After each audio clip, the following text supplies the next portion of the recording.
Former Seattle Seahawks All-Pro linebacker Bobby Wagner was one of the headlining defensive names of this year's free agency pool.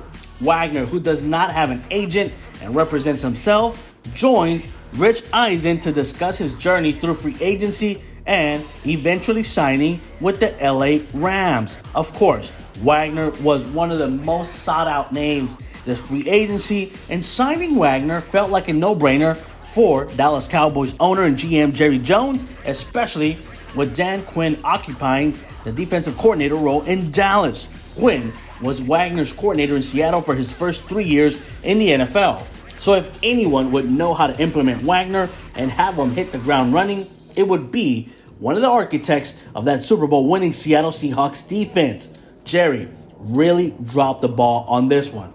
Sure, Bobby Wagner is almost 32 years old, but last season he recorded 93 solo tackles, the most he's had in his career since 2017. Wagner still has a few good years left of football in him, but it would seem, and Jones passed on that because of the price tag was simply too steep. But Jerry Jones has no problem paying a past his prime running back like Ezekiel Elliott, who will make over $12 million in 2022. Somebody please make that make sense. This missed opportunity reminds everyone of all the rumors back in 2009 about Ray Lewis potentially leaving Baltimore that offseason for the Dallas Cowboys. Ultimately, Lewis stayed with the Baltimore Ravens as they went on to win another Super Bowl a few years later.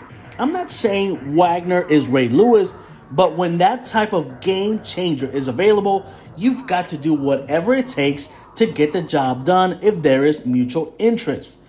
There isn't any doubt in my mind that Quinn couldn't have figured out a way to insert Wagner into that Cowboys defense. I know they improved a ton last year, but you can always get better. It's not like they had a deep postseason run. They got bounced in the wild card round by the San Francisco 49ers. But of course, Jones didn't want to figure out how to get Bobby in under the salary cap. Yet Jones gave a big money extension to Michael Gallup that probably won't be ready to start the season due to an ACL injury he suffered late last season. While Wagner joining the Cowboys could have been great, all hope is not lost in Dallas, as they're projected to take a linebacker in this year's NFL draft. But the odds of finding another Micah Parsons type player in back-to-back drafts are damn near impossible.